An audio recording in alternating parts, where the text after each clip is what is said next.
ठीक है ना। तो आज अपन नया चैप्टर को फॉलो कर रहे हैं। ओके, चलिए, सभी को नमस्ते, सभी को नमस्ते। ठीक है, तो आज हम नया चैप्टर देख रहे हैं, that is heat and temperature. That is heat and temperature, heat and temperature. तो चलिए, इसके अंदर क्या है topic. First topic is this, heat क्या है, टेम्परेचर क्या है। पहले तो आपको इसके बारे में जानना पड़ेगा, what is heat and what is temperature. What is heat and what is temperature. तो हीट क्या है, गर्मी, टेम्परेचर क्या है, ताप। तो व्हाट इज हीट, तो कहता है हीट क्या है, एक एनर्जी है जो ट्रांसफर होता है किसी हॉट बॉडी से किसी कोल्ड बॉडी के अंदर, है ना। यही तो है हीट ट्रांसफर का, from a body to another body. जब किसी बॉडी के अंदर डिफरेंस होता है, मान लो कोई गर्म बॉडी है ठंडा बॉडी है, तो हीट का क्या होता है, ट्रांसफर होता है। हीट के क्या होता है, ट्रांसफर होता है। So heat energy is the transferred from one body to another due to difference in temperature.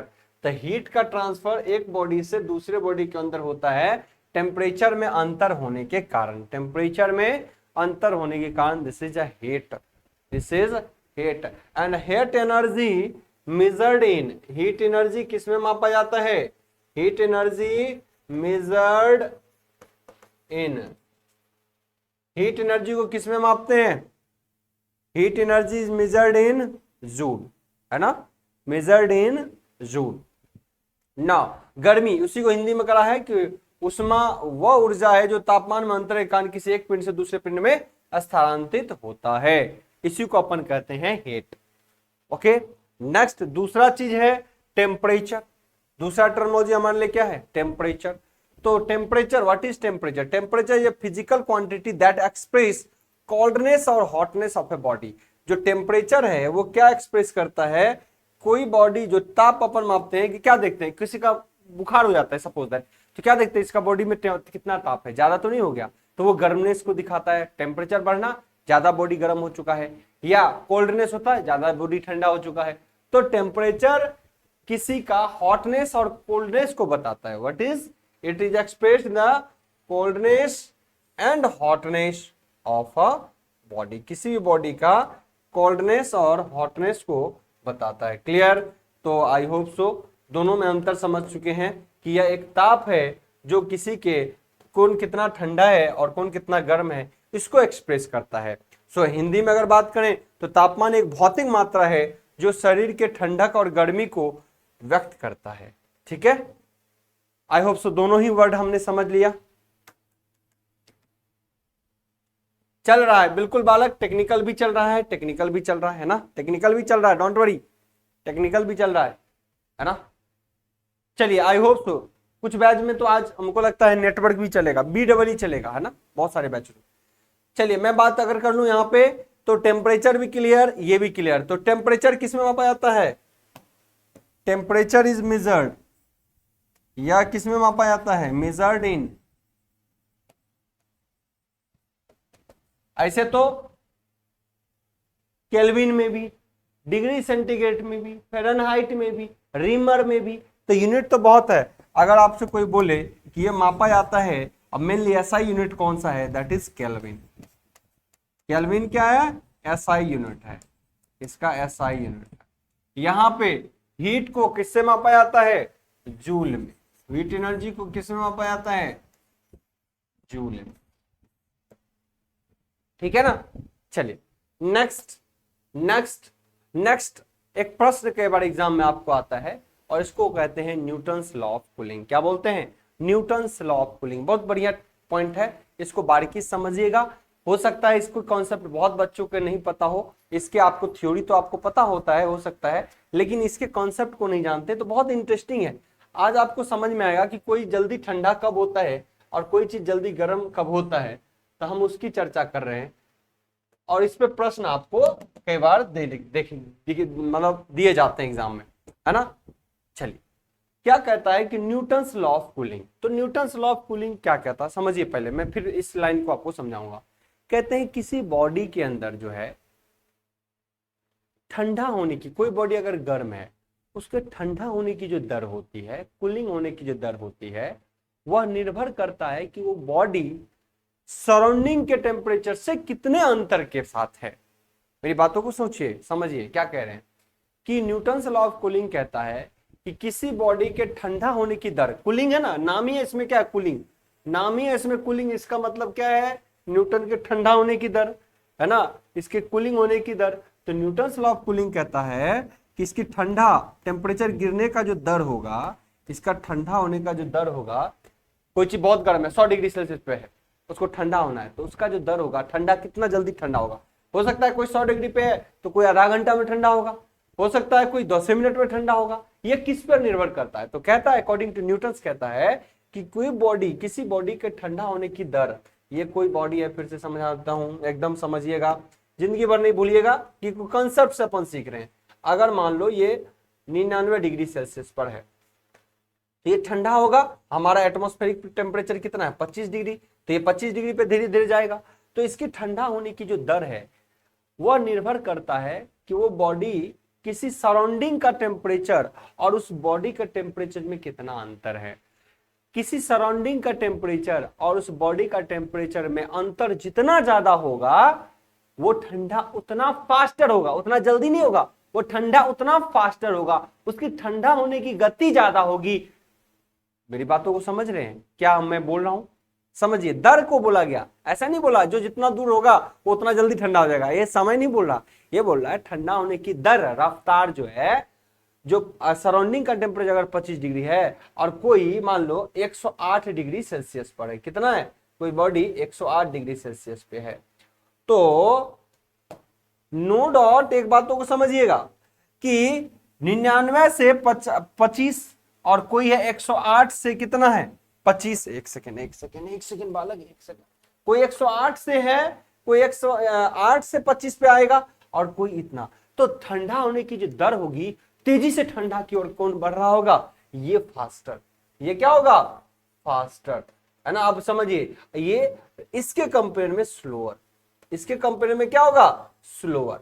लेकिन कौन जल्दी ठंडा होगा, अगर इसकी कोई बात कर ले तो ऑब्वियसली ये 99 पे है तो कम टाइम ये लेगा पहुंचने में, 25 डिग्री ये ज्यादा समय लेगा। लेकिन एक होती है कि रफ्तार, अब मान लो कोई दिल्ली से चल रहा है पटना और कोई प्रयागराज से पटना चल रहा है, तो आप ही बताओ, तो प्रयागराज वाला तो धीरे धीरे भी चलेगा तो क्या होगा, जल्दी पहुंचेगा, और दिल्ली वाला फास्टर भी चलेगा तो क्या होगा, लेट ही चलेगा। लेकिन फास्टर और स्लोअर का मतलब है कि जो जितना दूर में रहेगा उतना फास्टर चलता है, ठंडा होने की रफ्तार रखता है। सो dt by d यानी d टेम्परेचर बटा time is directly proportional to किसी टेम्परेचर ऑफ ए बॉडी और टेम्परेचर ऑफ ए सराउंडिंग, इन दोनों का जो अंतर होता है वो उसके ठंडा होने का दर को निरूपित करता है। बस सिंपल सी बात है, बड़ा सिंपल चीज है, समझना चाहेंगे तो बहुत आसान है, कुछ भी नहीं है। और इससे न जाने कैसे कैसे प्रश्न घुमा के देते हैं, एक आध प्रश्न पूछे जाते हैं, खासकर ये सीजीएल वगैरह को बड़ा इंटरेस्ट आता है सीजीएल वगैरह के पेपरों में,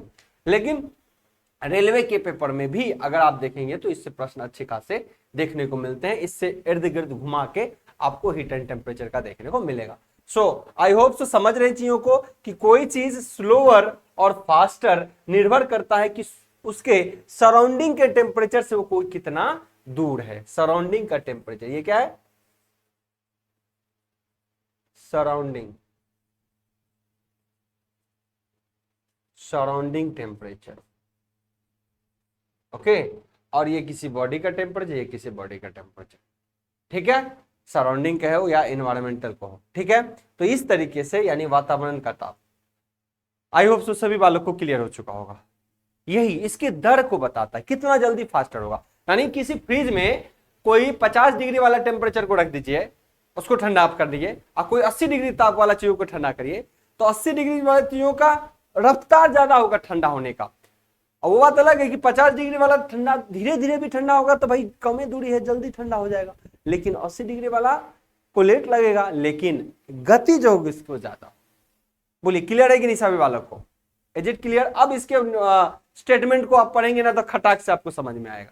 अब इसके स्टेटमेंट को आप समझेंगे खटाक से, क्या कर रहा है, Newton's law of cooling is a physical law which state, जो बताता है कि the rate change of heating, जो क्या बताता है, the rate of heat loss of a body is directly proportional to the difference of the temperature. अब ये डिफरेंस टेम्परेचर किसका है? Between the body and environment या सराउंडिंग। बॉडी का डिफरेंस जो है, आई होप सो क्लियर है कि नहीं सभी बातों को बताइए। अगर चीजों को आप समझ चुके हैं तो स्टेटमेंट कुछ भी कहे हम उसको समझ जाएंगे। दूसरा पॉइंट क्या कह रहा है? न्यूटन्स के शीतलन के नियम के अनुसार, न्यूटन्स के शीतलन के नियम क्या कहता है? कहता है, इसी को हिंदी में बोलते हैं न्यूटन्स के शीतलन के नियम, ठंडा होने की नियम क्या है? शीतलन के नियम के अनुसार किसी पिंड के उष्मा ह्रास यानी खत्म, लॉस की दर उस पिंड के ताप तथा उसके चारों ओर के माध्यम के ताप के अंतर के समानुपाती होता है। Is it clear? कमेंट क्यों नहीं कर पा रहे आप लोग, बताइए। इज इट क्लियर और नॉट?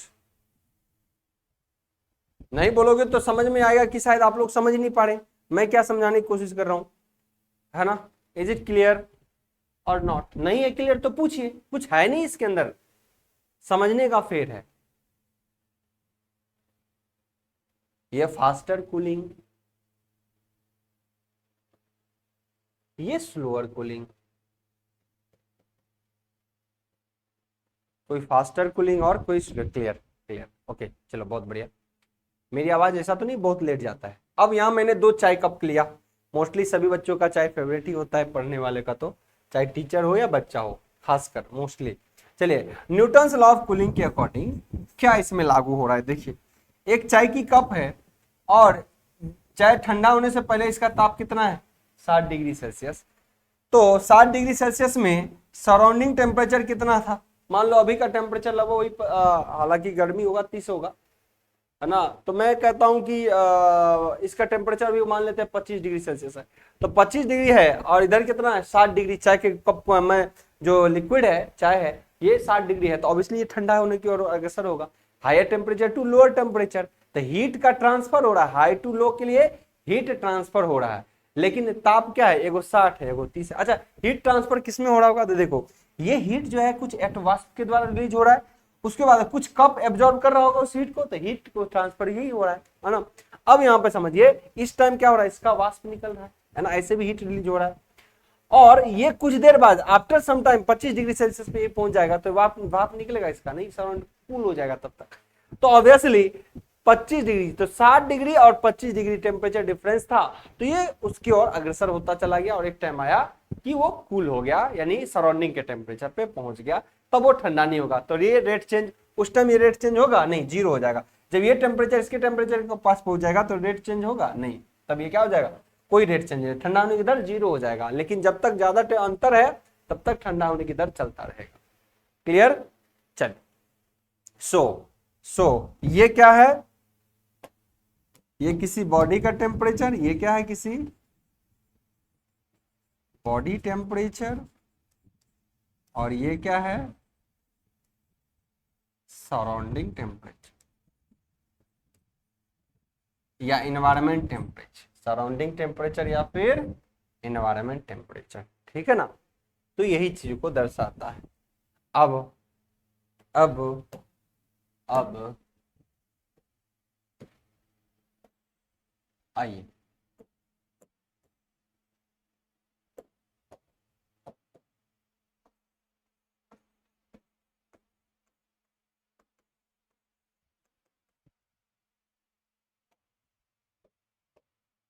कह रहा है two body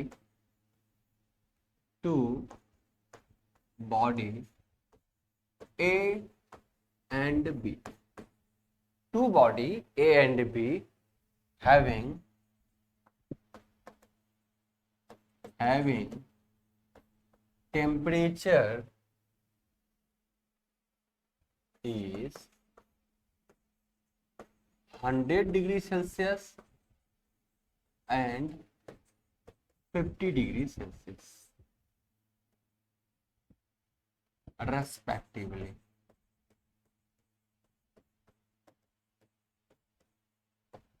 Then according to Newton's law,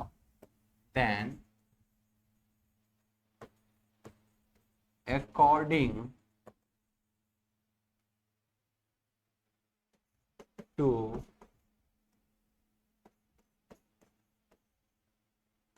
Newton's law, two body A and B जबकि दोनों ही बॉडी समान है, अलग नहीं है, then according to Newton's law it's a rate change of cooling and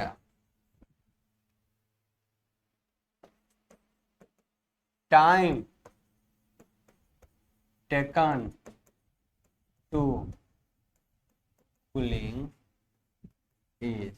अब आंसर इसका क्या होगा, आपके मैं कुछ ऑप्शन दे रहा हूं, A B C and D.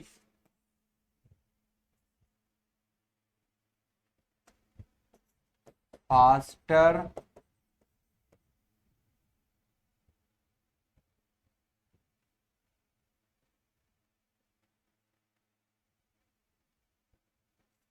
Low, slower low,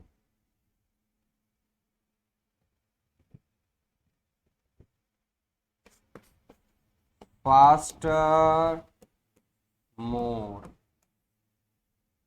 slower मोर।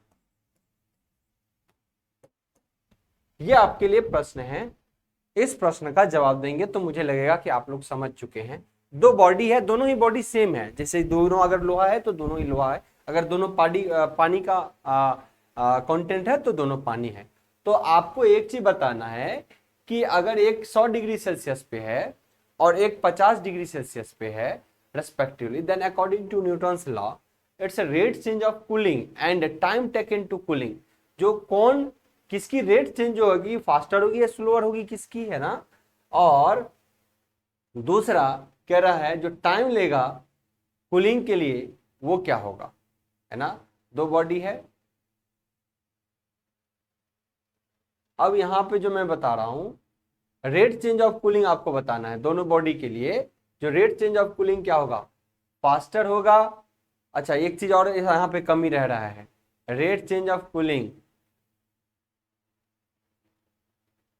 एक सेकेंड, इसमें कुछ चीजें और रह रहा है, कुछ चीजें और रह रहा है। Rate change of cooling faster, rate change of cooling, हाँ 4 यहां पे लिखता हूं 400 degree Celsius water, 100 degree Celsius water पर जो है उसकी जो है उसके बारे में किसी एक के बारे में पूछ रहा है ना, आपसे किसी एक के बारे में पूछ रहा है, क्योंकि आपको तो दोनों का ऑप्शन में दोनों का है, तो किसी एक का बताइए। जैसे कि किसी एक में इसने शामिल कर लिया 100 डिग्री सेल्सियस वाटर के बारे में, बॉडी के बारे में बताइए। 100 डिग्री सेल्सियस अगर बॉडी लिखा हूं तो बॉडी ही लिख देता हूं। इसके बारे में बताइए कि इसकी कूलिंग होने की फास्टर होगी किसके तुलना में, 50 डिग्री के तुलना में फास्टर होगी या स्लोअर होगी, या फिर ये कम टाइम लेगा या ज्यादा टाइम लेगा। Is it clear? अगर कोई कंफ्यूजन है तो बोलिए। Is it clear? कोई कंफ्यूजन नहीं होनी चाहिए किसी वाला को, कोई कंफ्यूजन नहीं होनी चाहिए किसी भी वाला को, बोलिए।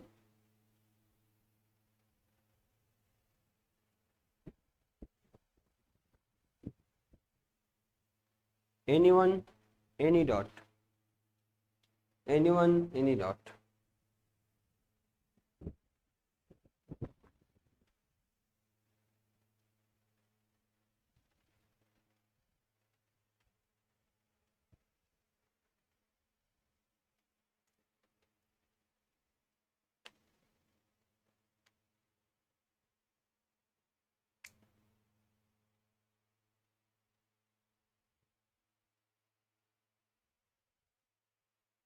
अब बताओ 100 डिग्री का है किसके तुलना में, 50 के तुलना में, 100 का पूछ रहा है। तो ऑब्वियसली अगर आप रेट चेंज ऑफ देखेंगे तो अंतर देखिए, एक है 100 डिग्री से 25 डिग्री पे आएगा, दूसरा है dt by dt directly proportional to 50 degree से 25 की ओर जाएगा। तो बालक सिंपल सी बात है, देखिए डिफरेंस किसका ज्यादा है, यहाँ पे डिफरेंस कितना है 75 का, यहाँ पे डिफरेंस कितना है 25 का। तो ये डिफरेंस ज्यादा है ना, तो जिसका डिफरेंस ज्यादा उसका रेट ज्यादा, तो ये फास्टर होगा, ये तय हो गया। तो स्लोअर तो हो नहीं सकता, फास्टर होगा, ये तय हो गया, ठीक है। अब टाइम क्या लेगा, अगर हम इस 50 डिग्री की रिस्पेक्ट में करें तो ऑब्वियसली ये फास्टर तो है, ये फास्टर है, ये क्या है फास्टर, और ये स्लो ठंडा होगा। क्यों, क्योंकि ये 25 डिग्री के करीब है। अब देखो कोई चीज ज्यादा बैटरी डिस्चार्ज हो गया था, खटाखट ज्यादा करंट खाता है जल्दी से, और धीरे धीरे जो कोई बैटरी कम में डिस्चार्ज है ना, तो क्या करेगा धीरे धीरे करंट खाता उतने चार्ज होने के लिए। सिंपल सी बात है, कॉन्सेप्ट है ना। तो ये स्लोअर हुआ। अब दूसरी बात, ऑब्वियसली 100 से 25 पे आना है, इसको 50 से 25 पे आना है, तो ये ज्यादा टाइम लेगा किसके तुलना में, इसके, तो मोर टाइम। ये टाइम क्या करेगा faster, but time taking is more, faster but time taking is more. बोलिए किसी बालक को कोई समस्या?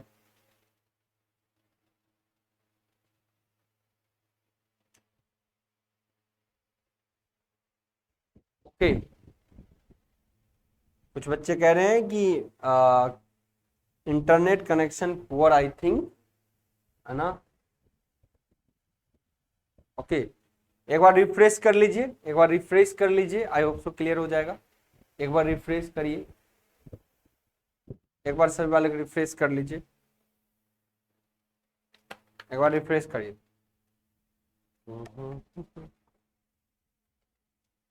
यहां तक किसी को दिक्कत?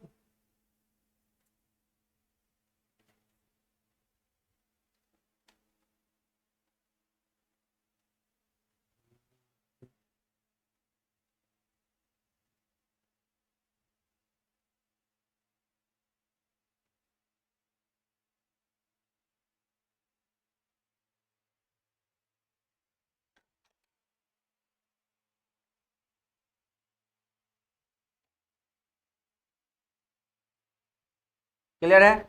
चलिए नेक्स्ट पॉइंट की ओर बढ़ते हैं। बालक आपसे कहता है द स्टडी ऑफ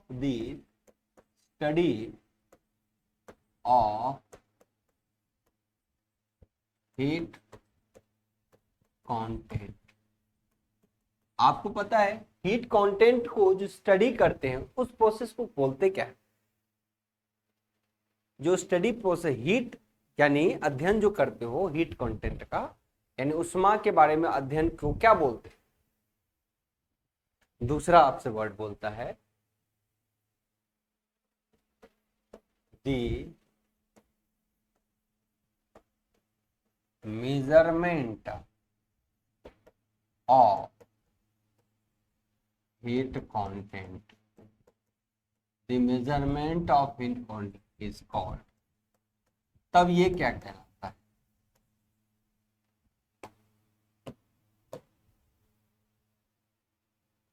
तब ये क्या कहलाता है? Anyone, any dot, anyone, any dot?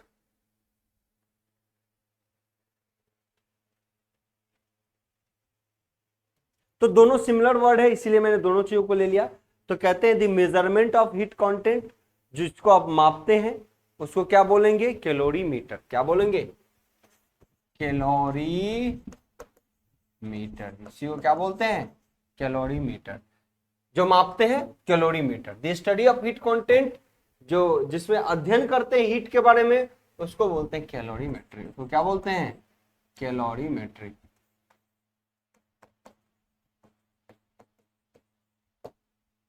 अब आपसे कोई बोलता है अगर कि the study of heat and temperature and their relationship between heat and energy, ऐसे अध्ययन को क्या बोलते हैं? That is called thermodynamics. इसी को क्या बोलते हैं? थर्मोडायनामिक्स। तो आपने एक वर्ड सुना होगा थर्मोडायनामिक्स, तो ये पॉइंट भी यहीं पे आता है। The study of heat and temperature, the study of heat and temperature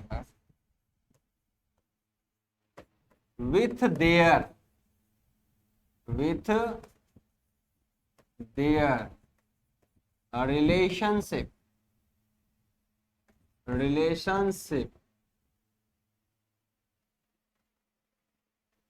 with their relationship of energy is called, यही क्या कहलाता, is called, इसी को क्या कहते हैं, that is thermodynamics। थर्मोडायनामिक्स, ये छोटे छोटे प्रश्न के बाद आपसे पूछ लिया जाता, इसी को कहते हैं thermodynamics. This is calorimeter, this is calorimetry. Anyone, किसी बालक को कोई समस्या? कनेक्टिविटी अब सही है? अब कनेक्टिविटी आपकी सही है? बोलिए, किसी बच्चे को कोई समस्या, कोई कनेक्टिविटी में इशू तो बताएं।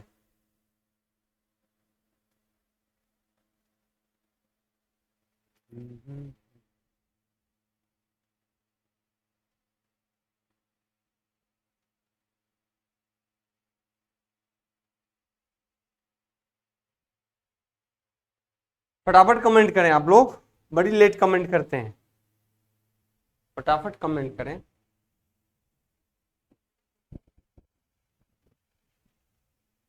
क्लियर यहां तक? इतना लेट नहीं आने लगना चाहिए।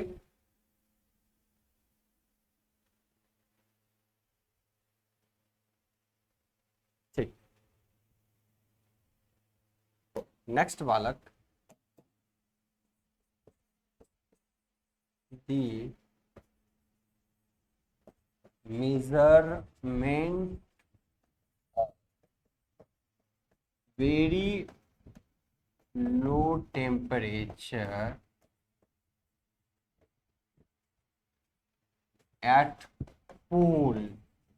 एट पोल कहां पे? पृथ्वी का पोल है ना, जहां बहुत ठंड होते हैं, पृथ्वी का पोल जो है वहां बहुत ठंड होते हैं, इज कॉल्ड, इसको क्या कहते हैं? इज कॉल्ड, इसको क्या कहते हैं? एनीवन बालक? क्योंकि सब चीज अलग अलग तरीके से आपको देखना पड़ेगा। नेक्स्ट इन जनरल लो ताप को मापने के लिए क्या मापते हैं, यूज करते हैं?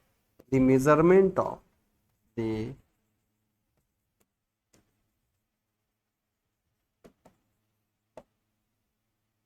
लो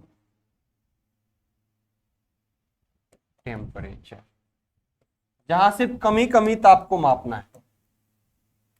the measurement of very low temperature at pole is करियोमीटर,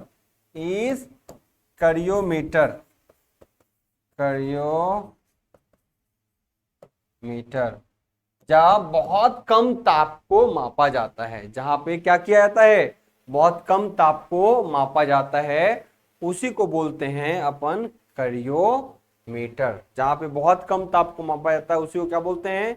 करियोमीटर। और जहां पर कम ताप के मेजरमेंट को ही बोलते हैं उसको क्या बोलते हैं? That is cryometry, clear? तो इस तरीके से आप चीजों को देखेंगे।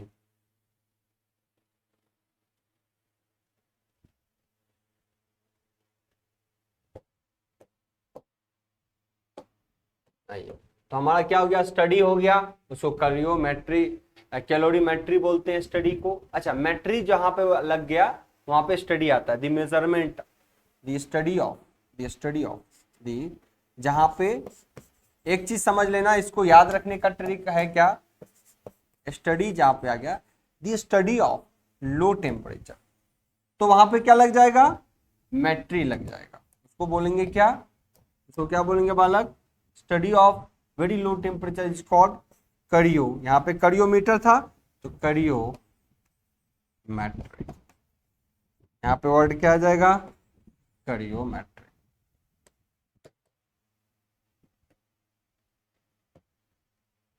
अच्छा, कोई बालक बताएगा कि बहुत हाई टेम्परेचर को मापने के लिए किसका इस्तेमाल करते हैं? बहुत हाई टेम्परेचर को मापने के लिए किसका इस्तेमाल करते हैं? बहुत अत्यधिक टेम्परेचर को मापने के लिए किसका इस्तेमाल करते हैं? एनीवन, एनी बालक? कम temperature cryometer, study of this is this. आपने कभी नाम सुना होगा पायरोमीटर, कभी नाम सुना है पायरोमीटर?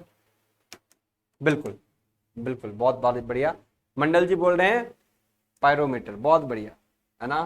तो आपने नाम सुना होगा पायरोमीटर का। तो very high temperature is measured by,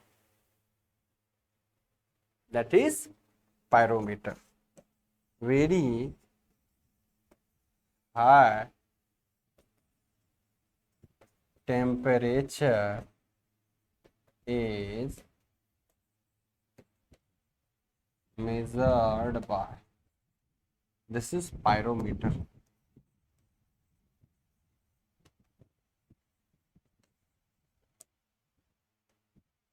This is pyrometer, this is pyrometer, बिल्कुल ठीक है ना, बहुत अत्यधिक। जैसे कि सन का टेम्परेचर, जैसे कि एग्जाम्पल के लिए सन का टेम्परेचर, किसी भट्ठे का टेम्परेचर मापने के लिए हम पायरोमीटर का इस्तेमाल करते हैं। और यहाँ पर किसके द्वारा मापा जाता है?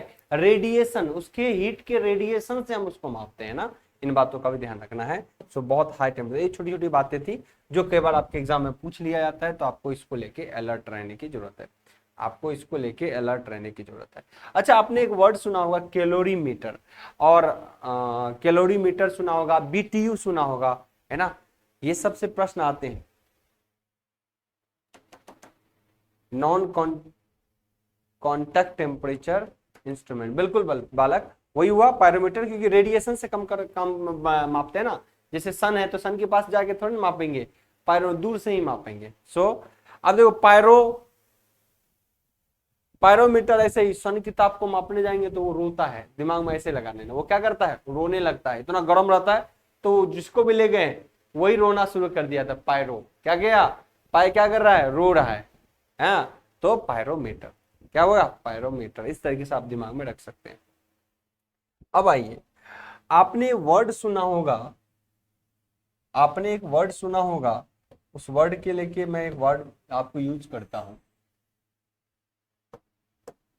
आपने सुना होगा कैलोरी, है ना, आपने क्या सुना होगा, वर्ड कैलोरी। और कभी आपने सुना होगा बीटीयू, एक वर्ड सुना होगा बीटीयू, और एक वर्ड सुना होगा कैलोरीमेट्री। कैलोरी एक वर्ड है, कैलोरी, और एक वर्ड है बीटीयू। बीटीयू का जहां फुल फॉर्म है ब्रिटिश थर्मल यूनिट, और कैलोरी तो कैलोरी है। अब देखिए, कहता है कैलोरी किसको कहते हैं, ये भी हीट कंटेंट के लिए इस्तेमाल होते हैं, ये भी हीट कंटेंट के लिए ही इस्तेमाल होते हैं। तो ये क्या है, ये क्या है, तो समझिएगा। कहते हैं कि 1 ग्राम वाटर को, क्या 1 ग्राम वाटर को 1 डिग्री सेल्सियस तक परिवर्तन करने के लिए जितना हीट एनर्जी की जरूरत होती है वही कहलाता है कैलोरी, वही क्या कहलाता है, कैलोरी। लेकिन ब्रिटिश में कहता है, ब्रिटिश थर्मल यूनिट में कहता है 1 पाउंड वाटर को 1 डिग्री सेल्सियस परिवर्तन करने के लिए जितनी हीट एनर्जी की जरूरत होती है उसी को बोलते हैं बीटीयू, ब्रिटिश थर्मल यूनिट। तो आई होप सो क्लियर हो चुका होगा, आई होप सो सभी बालक को क्लियर हो चुका होगा। क्या बोला इसमें, the energy required, the energy required, the energy required to change the temperature, to change the temperature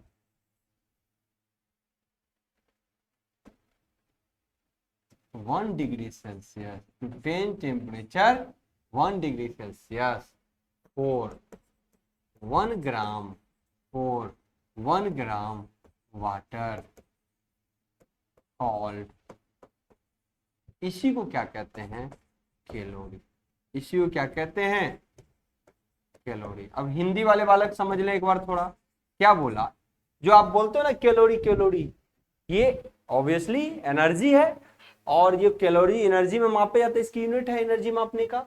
तो कहते हैं कि 1 ग्राम पानी को, मान लो कि कोई 14 डिग्री सेल्सियस है, उसको आपने 15 डिग्री सेल्सियस करना है। कितना? 15 डिग्री सेल्सियस। तो 1 डिग्री सेल्सियस को चेंज करने में जितनी उष्मा की जरूरत होती है, जितनी क्या हो रही है, उष्मा की जरूरत होती है, वही उसको कैलोरी कहा जाता है। उसी को क्या बोलते हैं? कैलोरी कहते हैं। तो ये सारी चीजें आपको समझ में आनी चाहिए। बालक कोई ऐसा है जिसको समझ नहीं आ रहा है ना? I hope so. एकदम सिंपल है ये सब, तो हम लोग 10th 12th में पढ़ते थे, जो कि अब देख रहे हैं, है ना? तो इसलिए समझने में कोई समस्या नहीं होनी चाहिए, बारीकी से समझा रहा हूं। और बीटीयू एक टर्म है, बीटीयू ब्रिटिश थर्मल यूनिट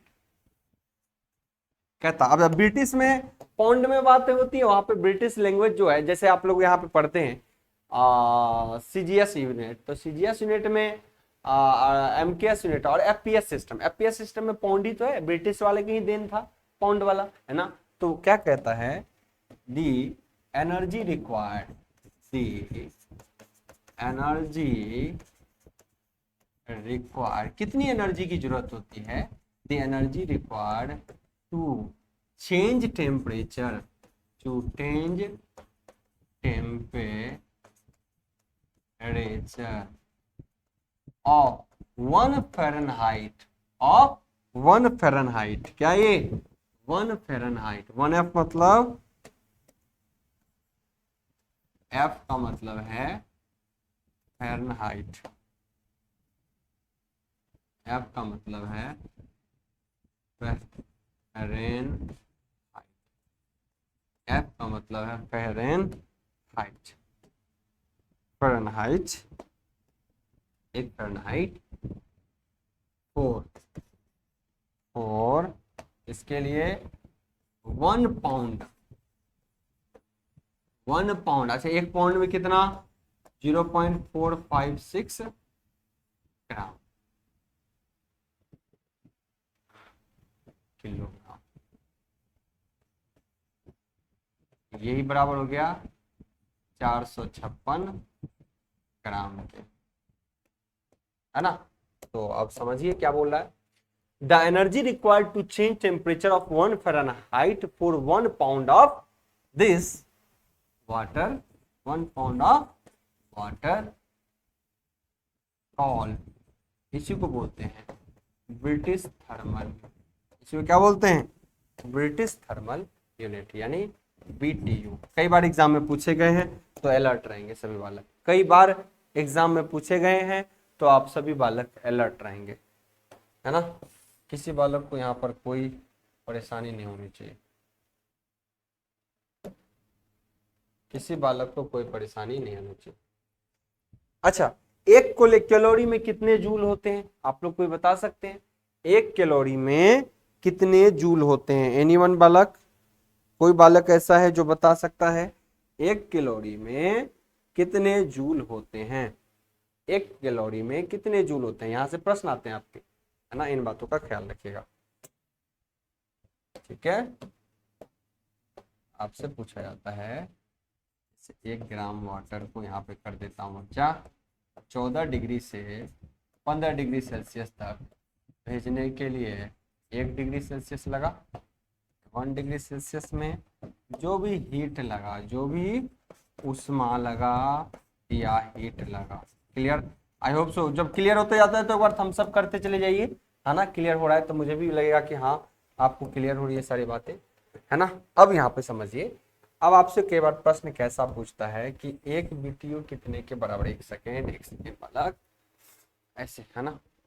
चलिए, अब आपसे कई बार प्रश्न ये पूछता है कि 1 कैलोरी में कितना जूल? क्या पूछता है? 1 कैलोरी कितने जूल के बराबर होता है? 1 कैलोरी कितने जूल के बराबर होता है? एनीवन? 4.2 लिखा है, ठीक है। चलिए, 4.2 भी होता है बहुत जगह, 4.184 भी होता है। तो बहुत बालक इसी को ऐसे भी रफली 2 भी बोलते हैं, कोई दिक्कत नहीं है, तब वो भी चलेगा, वो भी चलेगा। एग्जाम में आपका ये वैल्यू जो है 4.2 भी चलेगा, 4.2 भी चलेगा, 4.2 2 जूल भी करता है, रफली उतना लिख दिया जाता है। अच्छा, एक बीटीयू कितने के बराबर होता है, अब इसको देख लेते हैं। एक बीटीयू कितने के बराबर होता है? अगर बीटीयू की बात करेंगे तो समझिएगा, एक बीटीयू जो होता है, एक ब्रिटिश थर्मल यूनिट जो होता है 252 कैलोरी के बराबर, 252 कैलोरी के बराबर होता है। कौन? एक बीटीयू। और होना भी चाहिए। देखो एक रफ डाटा से ये कितने को गर्म कर रहा है भैया भाई, ये कितने को गर्म कर रहा है? लगभग इतने ग्राम को गर्म कर रहा है, लगभग आधा किलो को गर्म कर रहा है। और ये कितने ग्राम को गर्म कर रहा है? 1 ही ग्राम को गर्म कर रहा है। तो ये कम टाइम लगता है, कम ही एनर्जी लग रहा है, इसको ज्यादा लगेगा, इसीलिए यहाँ तो 1 ही कैलोरी लग रहा है, और ये 1 BTU लग रहा है, मतलब 252 कैलोरी के बराबर लग रहा है। तो अगर कभी जूल में करना पड़े, तो कभी 1 BTU को जूल में करना पड़े बालक, तो 256 तो कैलोरी हो गया, और मुझे जूल में चाहिए तो कितना होगा? 10 से 56 के आसपास होता है। कितना होता है? 10 इतने जूल के बराबर, इतने जूल के बराबर होता है। क्लियर है? तो उम्मीद करता हूं कि सारी जानकारी आपको समझ में आ चुका हो। बिल्कुल 10 से 56, बिल्कुल वही 10 से 55 पॉइंट समथिंग, बिल्कुल 10 से 56 के आसपास होता है। ठीक है, तो उम्मीद करते हैं सारी जानकारी आपको यहाँ तक समझ में आ चुका होगा। क्या है बीटीयू, क्या है दिस, क्या है that, H and everything will clear. कोई समस्या किसी को यहाँ तक में, कोई बालक को जरा सा भी समस्या है तो बताएं, हम हर चीज को क्लियर कर देंगे। अभी भी किसी बालक को किसी भी चीज में कोई समस्या तो प्लीज कमेंट, है ना? Each and everything will clear. नहीं है तो हम आपके लिए बैठे हुए हैं, नहीं है क्लियर तो हम आपके लिए बैठे हुए हैं। ठीक है।